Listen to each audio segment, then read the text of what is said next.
Bonjour à tous les amis et bienvenue sur After Fight. Aujourd'hui, je suis avec mon boss, mon ami de toujours, Kevin Melki. Kevin, comment tu vas? Salut mon petit Nathan, comment vas-tu? T'as la forme? Écoute, ça va merveille, ça va très bien. On a démarré l'aventure chez Nostalgie et Énergie. Je suis un peu fatigué, mais voilà, j'apprends plein de choses. Un peu différent du coup des sports de combat. Donc là, ça fait très plaisir de te revoir. Donc voilà, ça, c'est un plaisir. Plaisir partagé. En plus que on vient avec un sujet très très intéressant et on Tout n'a à pas fait. fait beaucoup de podcasts encore ensemble. Encore, je mets bien encore. Donc voilà, donc je suis super hypé par parler de cette annonce qui a été faite récemment via le média Fight Mind. Donc c'est Manon Fiorot qui sera le backup de l'UFC Et tout à Noche. fait.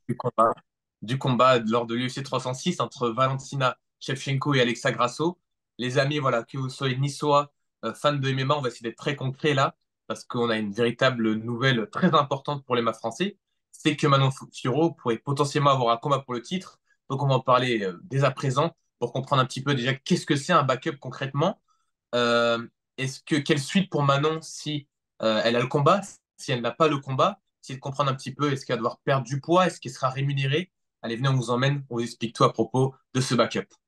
Je Donc pense déjà, que Kevin, Ouais, ouais, j'allais dire, je pense déjà c'est bien de prendre le contexte. Manon Fiorot, elle est sur une grosse série de victoires.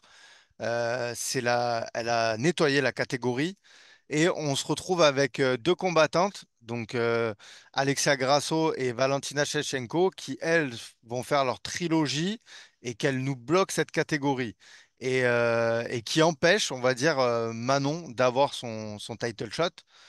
Donc là, elle va être backup. C'est la remplaçante du fight. Alors, la news, elle est déjà sortie depuis quelques semaines. Moi, je voulais en parler avec toi sur After Fight parce que je trouve que c'est un petit peu passé sous les radars, mis à part quelques posts sur les médias.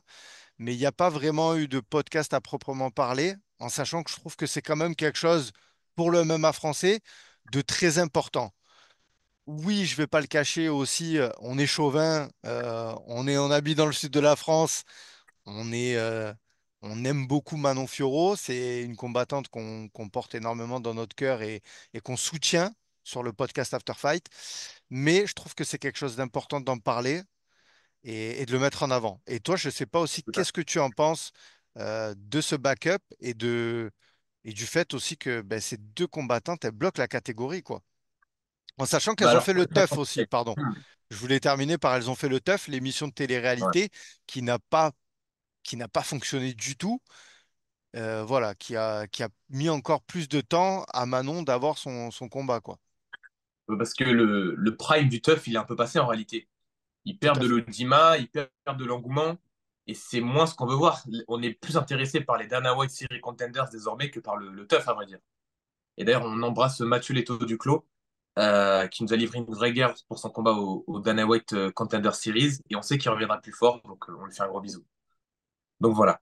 À ce propos, pour être très concret, pour nos amis niçois, donc notre sportive azurienne de l'année, là, elle a le combat le plus important de sa vie à disputer. Alors, on ne sait pas évidemment si elle l'aura, mais on va expliquer ce que c'est un backup. Alors déjà, un backup, c'est du coup, tu vas te préparer avec un camp d'entraînement dédié, mais la difficulté, c'est que tu as du coup deux adversaires à étudier. Tu ne sais pas lequel des deux tu vas affronter. C'est là toute la complexité. Donc, dans le cas de Manon, elle doit se préparer à la fois pour une gauchère avec Valentina, une contreuse, mais à l'inverse aussi avec Alexa Grasso, qui elle est plutôt elle est très forte en anglaise, elle sort les pieds, donc très forte en kick, et elle est très vive et elle a beaucoup d'explosivité au sol. Aldric l'avait expliqué sur Feynman aussi dans la prise de dos, elle est redoutable. Donc, du coup, c'est deux profils très différents à étudier parfaitement. Donc, c'est là toute la complexité. Aussi, Kevin, point très important par rapport au backup. Est-ce qu'on est payé? Est-ce qu'on fait ça gratuitement? Est-ce qu'on va être, voilà, est-ce qu'on va être récompensé pour notre travail? Et Très, ben, la très, réponse, c'est quoi? très, très bonne question, mon cher Nathan. Et oui, il me semble Voilà. que on est payé. D'ailleurs, je pense que c'est tout l'intérêt aussi de faire un backup parce qu'il y a une préparation, il y a pas mal de frais qui sont engendrés par la préparation dans les training camps des combattants de MMA, que ce soit l'alimentation, que ce soit les compléments alimentaires, enfin, je veux dire aussi le temps que vous allez pour vous entraîner, tout ça, c'est des choses, il y a un investissement qui est colossal. Si à la fin, il n'y a pas rémunération, où est l'intérêt en fait d'être backup? Et il y a aussi le voyage, parce que bah, pour le coup, là, il faut se déplacer à l'étranger. Il y a un staff aussi à solliciter. Donc oui, c'est rémunéré parce que justement, j'ai eu l'information, c'est qui me vient en tête, c'était Colby Covington sur un combat qui Hmm, avait été backup et je me rappelle que j'avais entendu qu'il avait été très très bien payé justement pour avoir été backup d'un combat. tout à fait. Mais le problème étant, c'est que tu ne peux pas postuler à un bonus. C'est ça le problème. Pas de prime. Mais dans son cas, l'intérêt, c'est tout de même de montrer au grand public que c'est la prochaine challengeuse. On ne sait pas si elle pourra monter dans la cage, mais elle aura très sûrement les caméras braquées sur elle à un moment donné du fight. Et c'est là tout l'intérêt. C'est de montrer que je suis la prochaine prétendante. Et c'est là qu'en réalité, ce backup prend tout son sens. C'est pour en fait montrer, affirmer que c'est la prochaine pour le titre. Tout à fait. En plus, l'UFC, quand ils font ça, bah, déjà, c'est pour sécuriser d'avoir un combat quoi qu'il en soit. Et aussi justement pour placer donc déjà la suite en fait.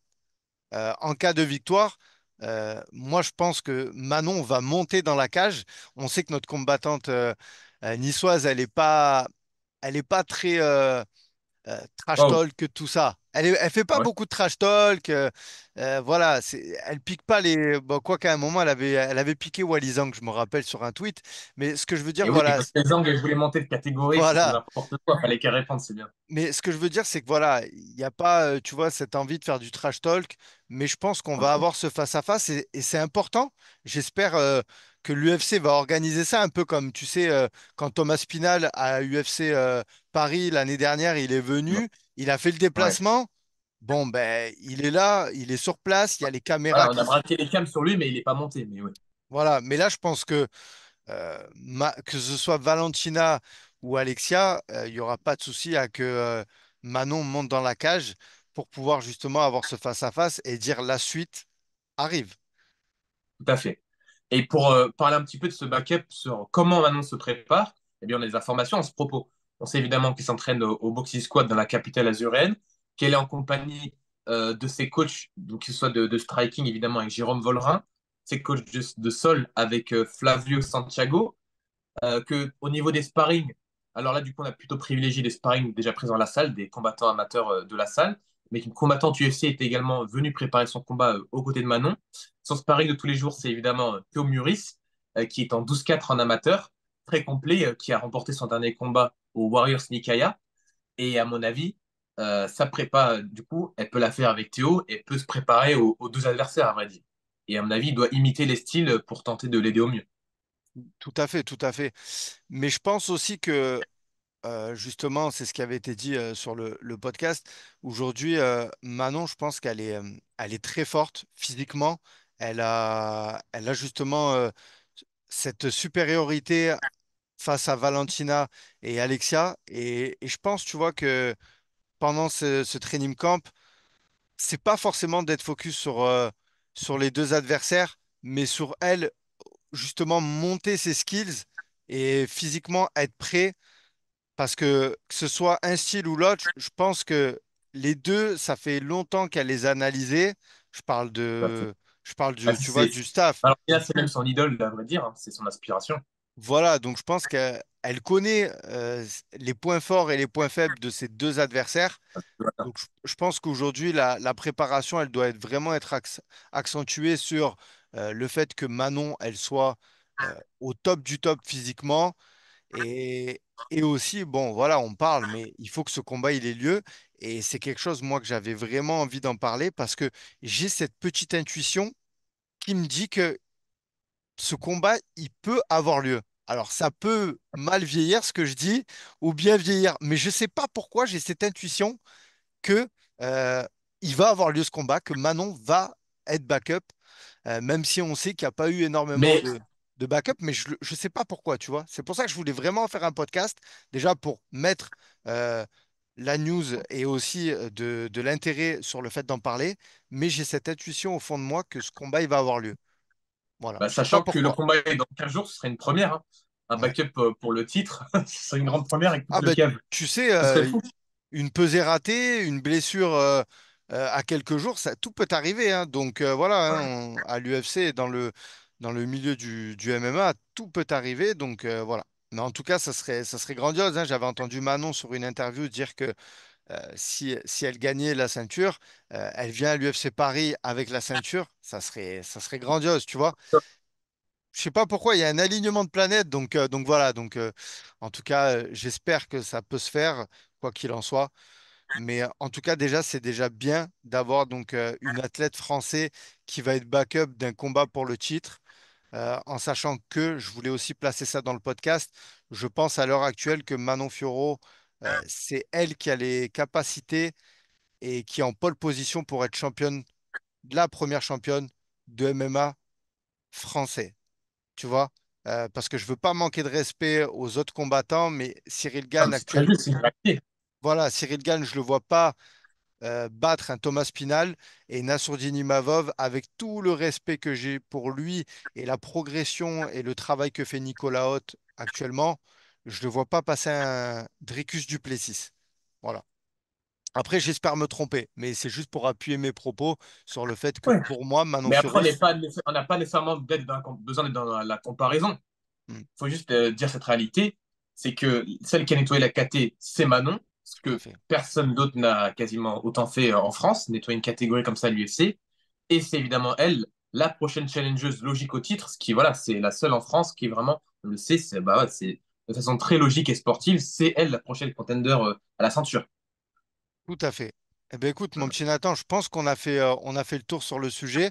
En tout cas, je te remercie d'être venu sur le podcast pour en parler avec moi. C'est toujours un plaisir d'échanger avec toi et Plaisir encore partagé. plus sur des combattants de chez nous. Voilà.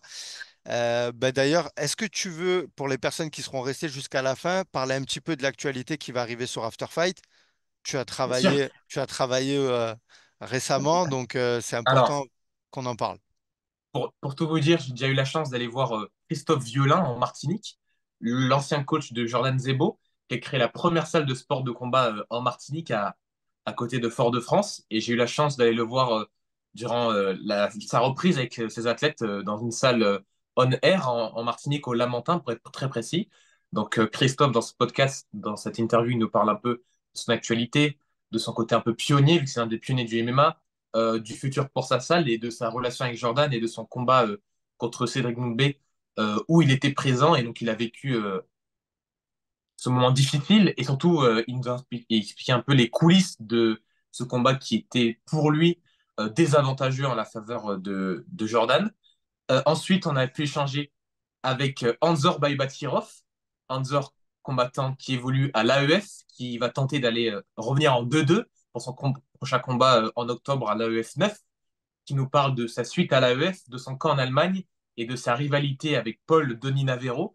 Du coup, on apprend un peu sur où on en est et on voit quelques pics à Paul. Donc voilà, on aura à cœur de voir cette interview aussi qui va sortir très prochainement. Donc c'est ça l'actu chaude sur After Fight.